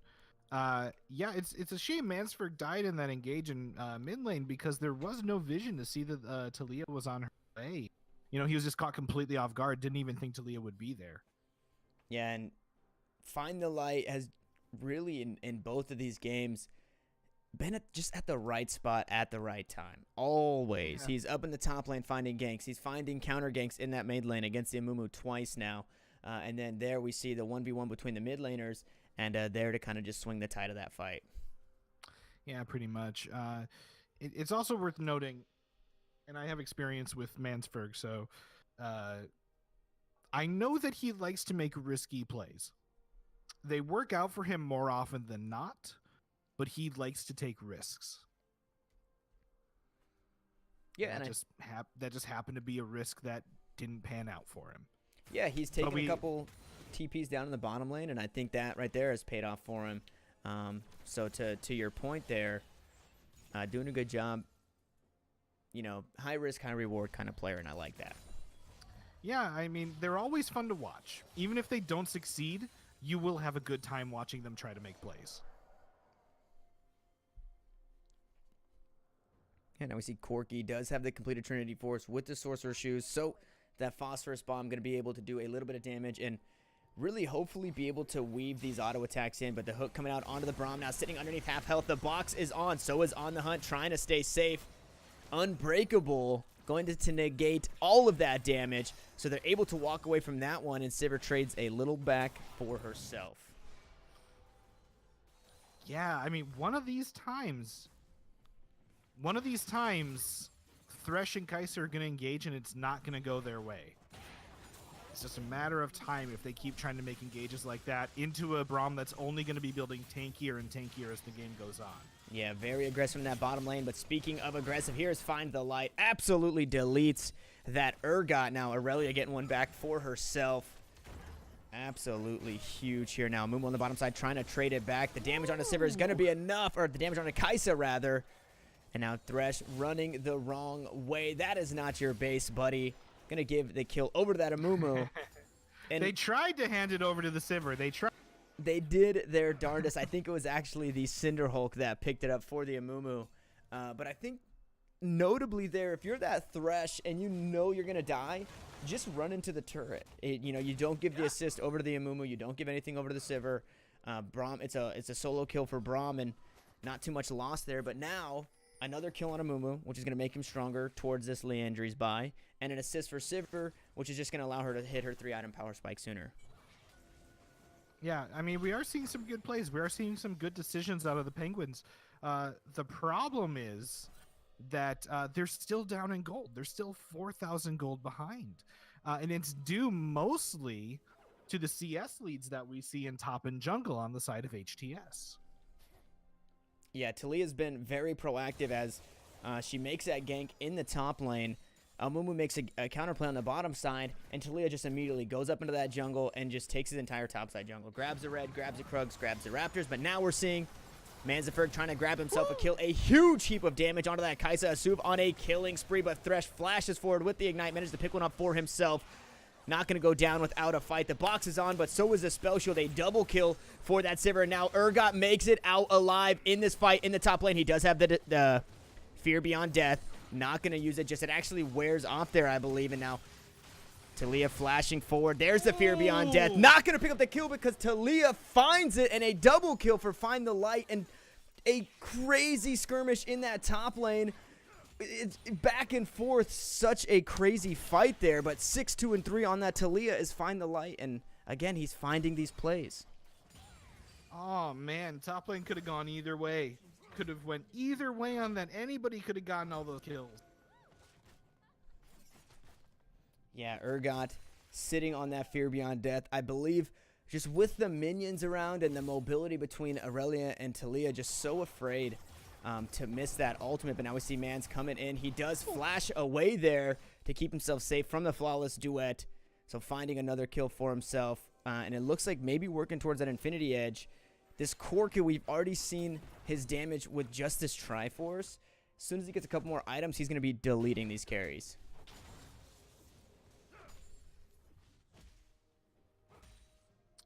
So the Kai'Sa and the Sivir are almost dead even in everything right now. The KDA is exactly the same. The CS is almost exactly the same. Now we see some fighting in the mid lane. Amumu going to grab himself an assist there as Mans finds himself another kill now on the bottom side. Sivir flashing forward there. Uses the heal to keep that Braum alive. Is it going to be enough? Thresh so dangerously low. He makes it out alive. A double kill on that Sivir. I'm sorry, a kill going over to the Sivir. One going over to the Braum. But as we say that, a double kill in the mid lane. Find the Light, making the plays there. But this Sivir now getting ahead of that Kai'Sa, just as we were talking about how even it was. I know, yeah, not even anymore. Taliyah comes bot for a gank, but takes down tower, so Sivir has no reason not to charge in. They do disengage, though. Sivir's going to just back off and reset. Probably smart on her part. Yeah, and Sivir sitting on 1,600 gold. Going to be able to go back and buy herself something nice here. And then we see Probably the plays. Finish off that Zeal item, to be honest.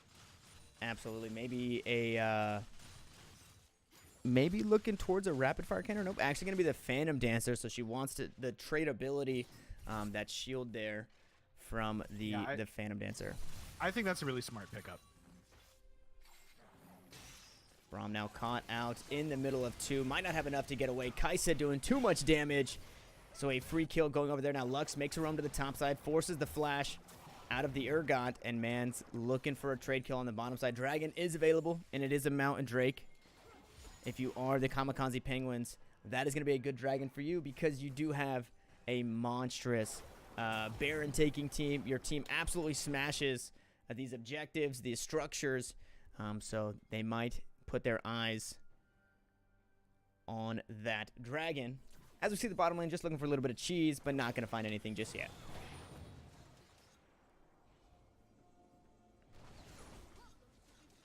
Always going to game, trying to find something. Nothing just yet. Again, just tossing out those bandage toss. The bandage toss. Really just seeing what sticks, kind of. Throwing, mud on the wall, seeing what sticks. Yeah, going fishing. Exactly. Trying to find something, looking for, getting that pick comp. Corki very, very bursty. And Amumu doing quite a bit of damage for himself as well. He does have that Leandries. And now we're seeing both of these teams kind of set up around this dragon. And notably here, Aurelia does not have that teleport, whereas Urgot does. Dragon going to be started up by HTS Gaming, but it's going to get absolutely deleted here. Kai'Sa is so very strong. That's going to go over, but here comes the engage on the backside. Now Braum getting dangerously low. Final Light finds one so far. Corki gets one for himself. Now the 80 carry's going toe-to-toe, but the killer instinct going to make it an uneven fight. Corki grabs another one for himself, but so does Taliyah. So far, now a 4 for 2 in that dragon fight, and Urgot unfortunately not able to join his team. Yeah, didn't even use the teleport, so it's not like he tried and then the Aurelia stunned him out of it. He just didn't use it at all. And I don't know if that's miscommunication on the team or if the team was specifically telling him not to TP in. But either way, that's kind of a missed opportunity for Urgot. You know, they could have turned that fight around had he been there to help out. Absolutely. Maybe just fearing that split push a little too much now that Aurelia has the Infinity Edge. But they lose a whole lot on that play. They lose the Mountain Drake. They lose 2 kills to 4. And the AD carries going toe-to-toe. Sivir having a little bit of a lead before that fight. But the killer instinct from Kaisa, giving her that shield, really kind of swayed the fight in her favor and allowed her to pick up a double kill there. Yeah, and now she's got a Rage Blade too on top of it. So, you know, the longer a fight goes on, the stronger that Kaisa becomes because of that item. Absolutely, and a Rage Blade and a BF Sword on top of it. Just so very strong. And now with that Mountain Drake and the Rage Blade, Baron is a huge threat for this team now. Speaking of threats, Braum gets caught out, stuck in the middle of 3. Sivir not able to help there. Gonna toss in a pizza, but nobody wants that now. Flash forward from the Thresh, looking for more. Death Sentence, not gonna find anything. Valkyrie to keep Corki safe. But now 4 members of HTS Gaming sieging down this mid lane. Gonna be tough to siege here against the Corki and the Sivir. So we'll just kind of see how they have to play this. Kaisa, although on the bottom side of the map, looking for that tier 2. Absolutely. She's going to be able to pressure it against the Sivir, you know. She's going to be able to do just fine on her own if nobody from the Penguins comes and helps out. Spell Shield is on. Not going to find Mumu much looks more. like he wants to help. We actually see the knockback there. Urgot goes in for the disdain to try and find a pick on one of the players, but a beautiful seismic shove going to push him away.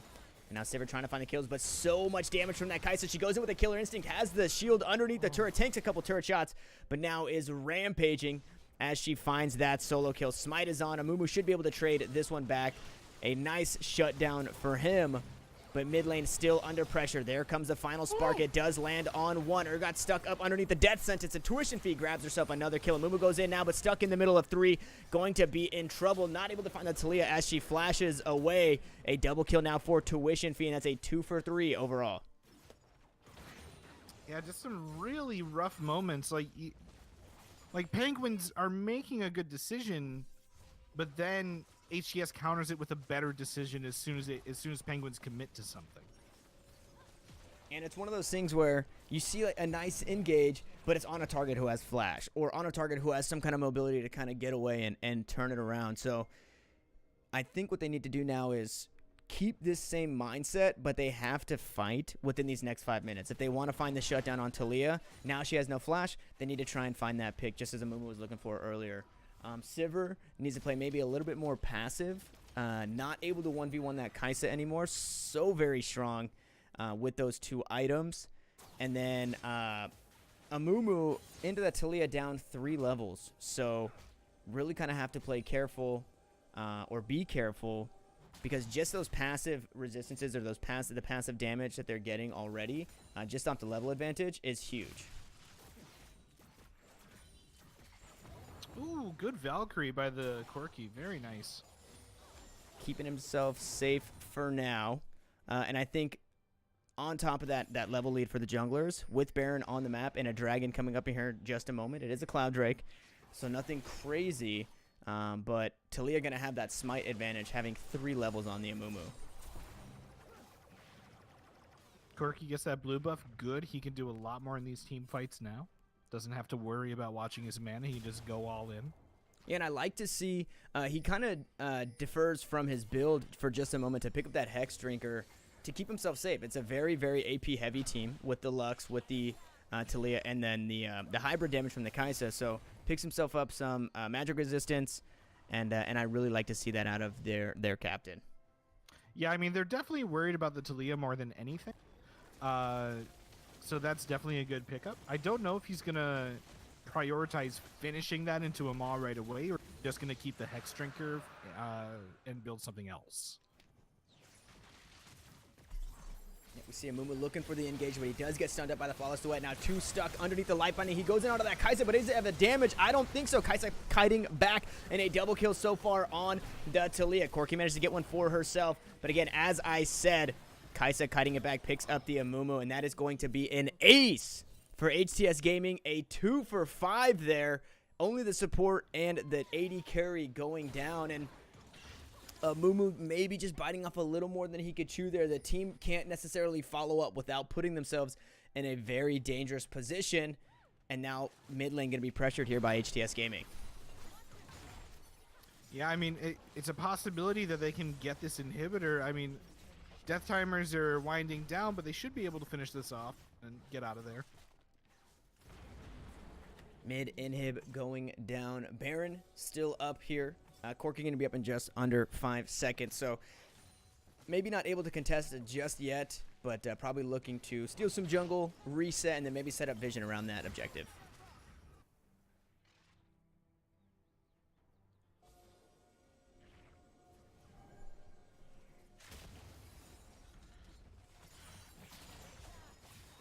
Ooh, really good engage. Maybe caught out here. Mumu goes in with the bandage shots, and they shut down, going over to that Corki, and that's exactly where you want it. Manzafurg so huge in these fights.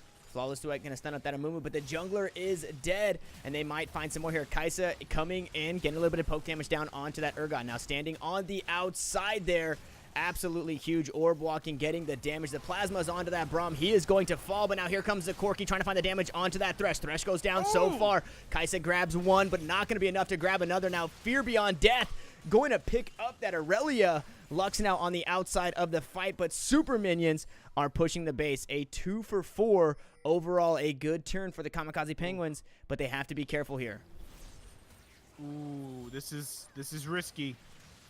Going if this fails, those super minions are getting those towers. And Lux waiting just on the outside. 19 stacks on the Magi's, 19 stacks on the Dark Seal. One final spark here could sit down really everybody on this team. Now 2,000 health on the Baron. It is going to go over to the red team, but deleted is Asher. Now Mumu trying to make his way out here. Uses the ultimate, but Talia going to grab that kill for herself. So 2 dead.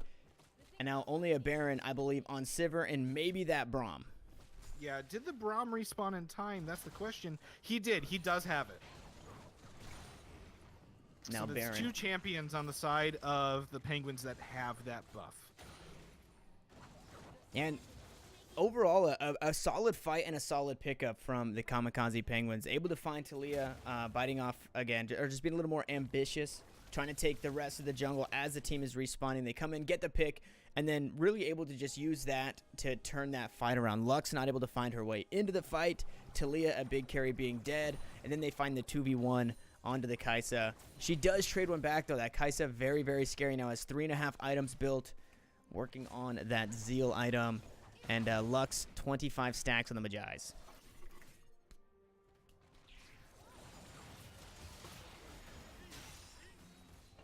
I'm going to get hooked out. There's the seismic shove, and there's the damage I was talking about. Talia, so very strong.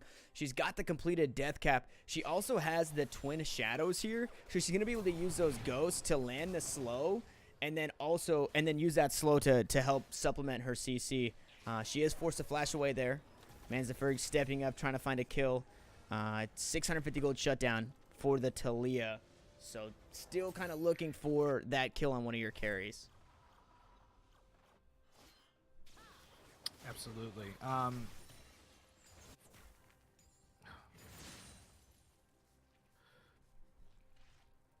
Oh, gets a...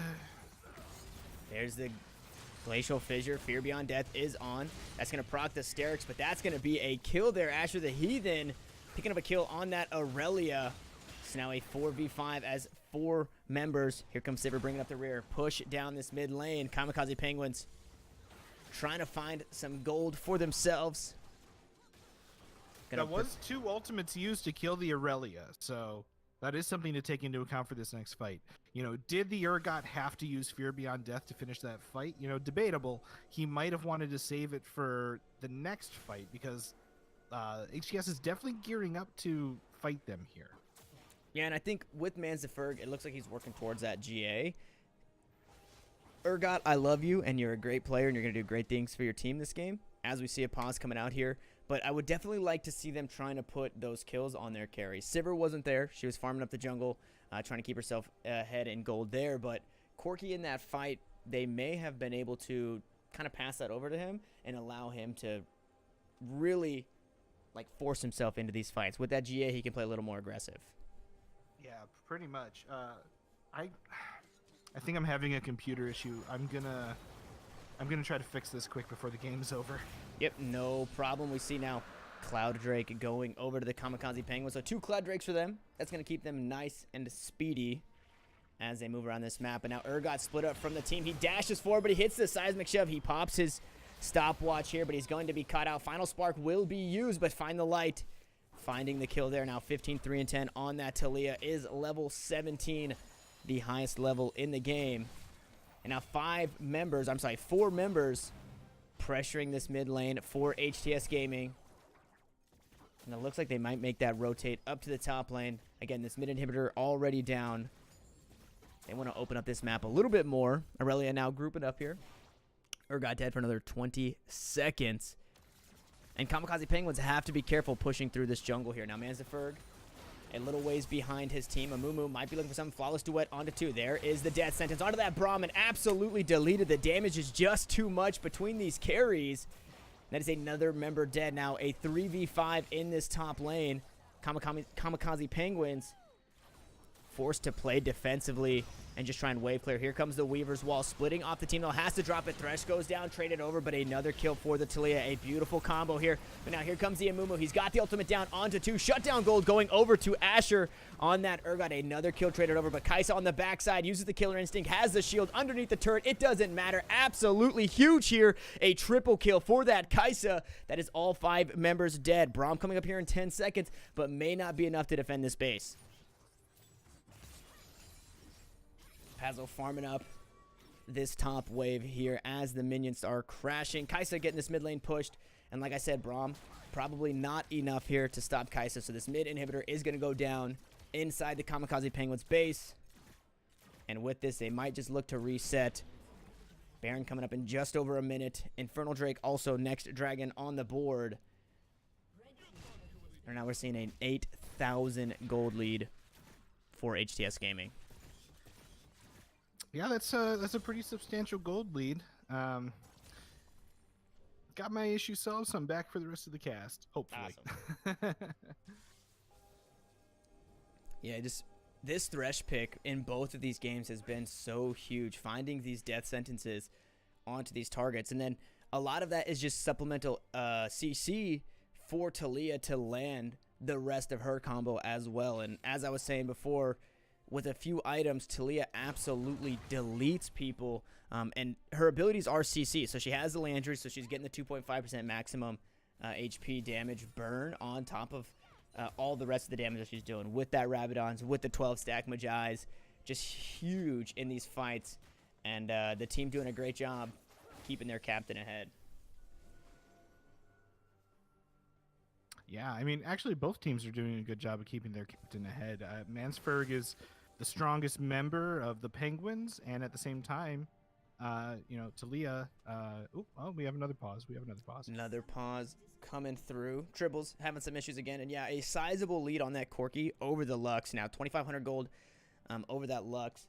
Baron spawning here in just a moment, and Mans is sitting on 1,400 gold, and he's in a really weird spot here because he's got that chain vest in his inventory, and he can't go back and really buy anything. If he doesn't already have the potion, which it doesn't look like he does, that would really be the only thing he can buy. He can't go back and finish any of his items. He can't go back pick up a BF sword, anything like that. So in a strange spot for this next fight for sure.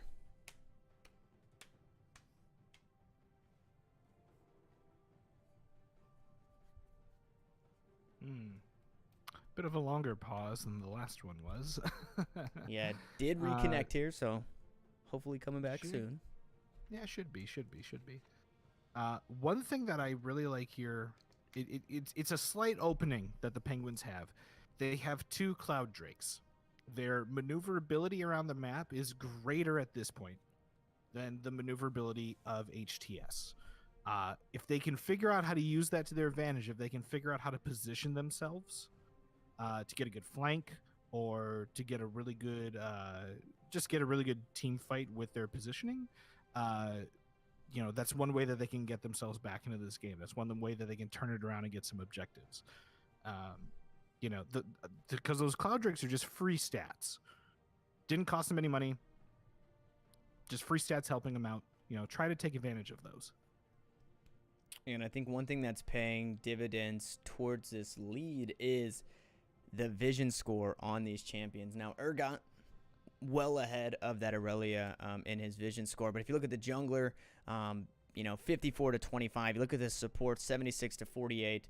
And when you're talking about a flank, if you look at the vision here, basically really any way that they could go except through that tri-bush is warded, but they're going to have to walk over a ward to get there. So it makes it difficult to utilize, just as you were saying, these two Cloud Drakes that they have. Makes it very hard to... They're just not able to use all of their arsenal because it is getting shut down here by HTS.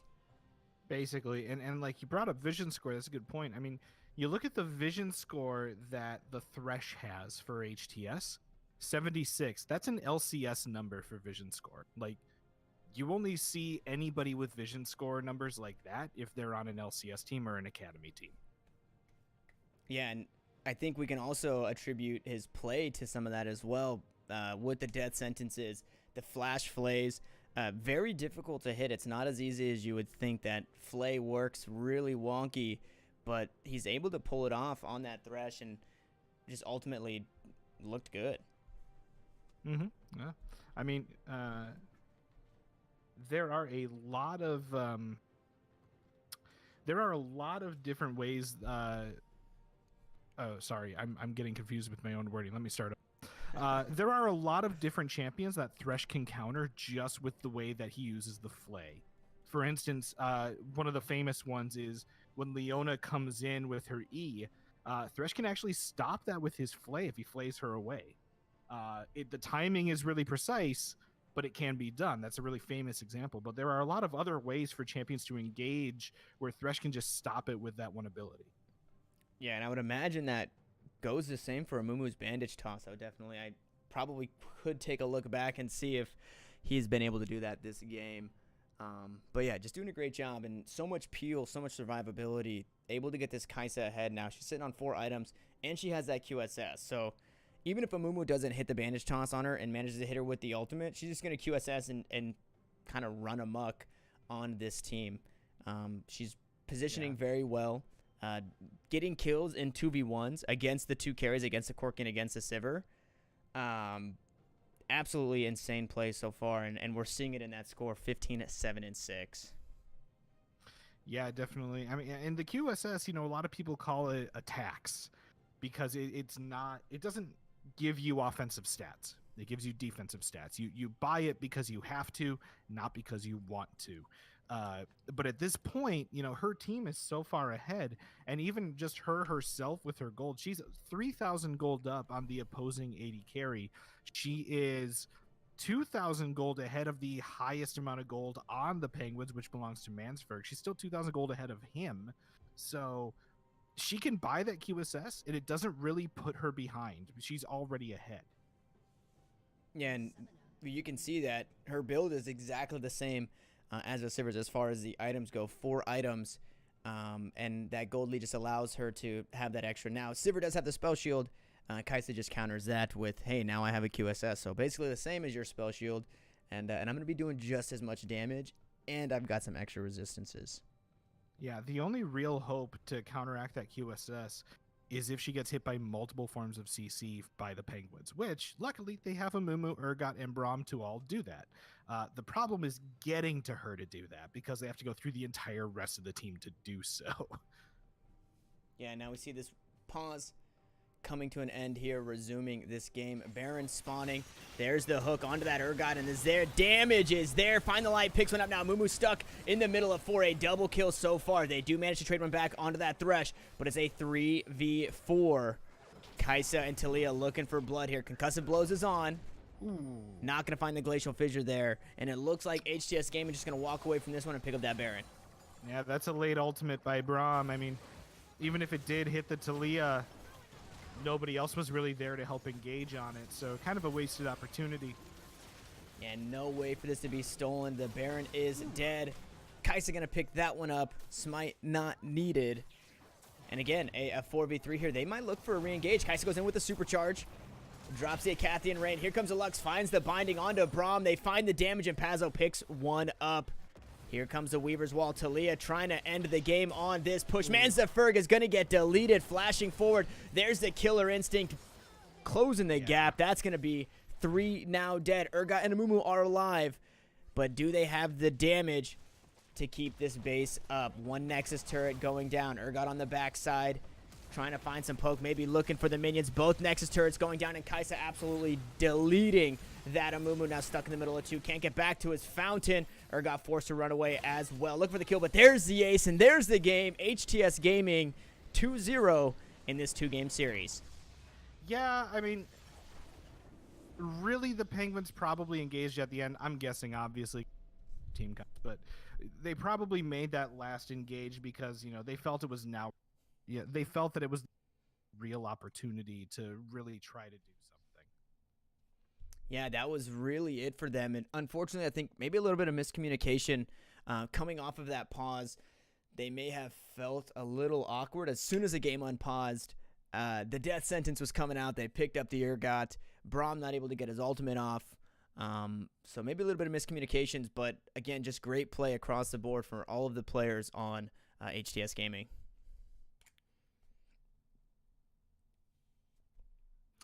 Yeah, I mean, it's the same story as the first game, really, overall, if you look at the damage graphs. I mean, again, the jungler doing the most damage on the team.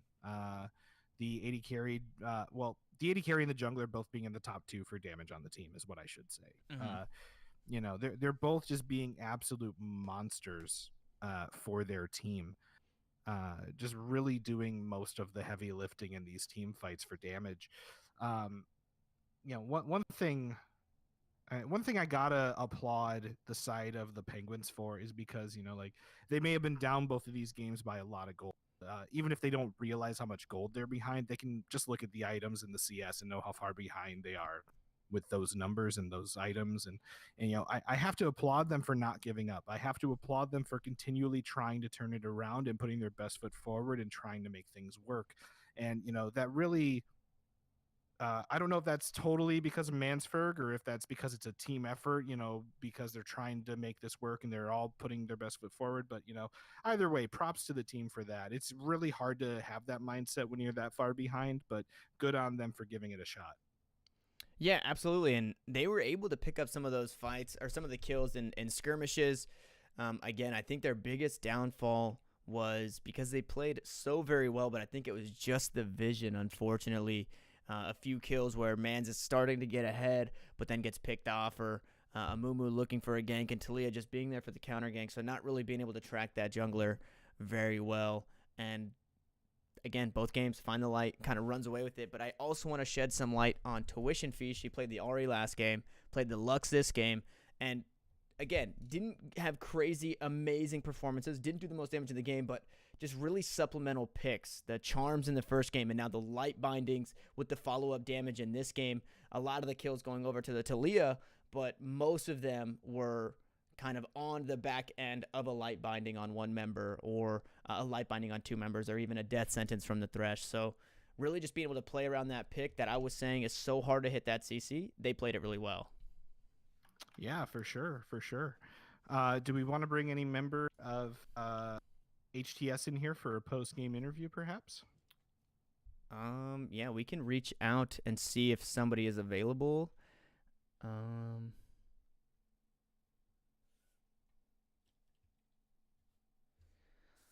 Let's see really quick here.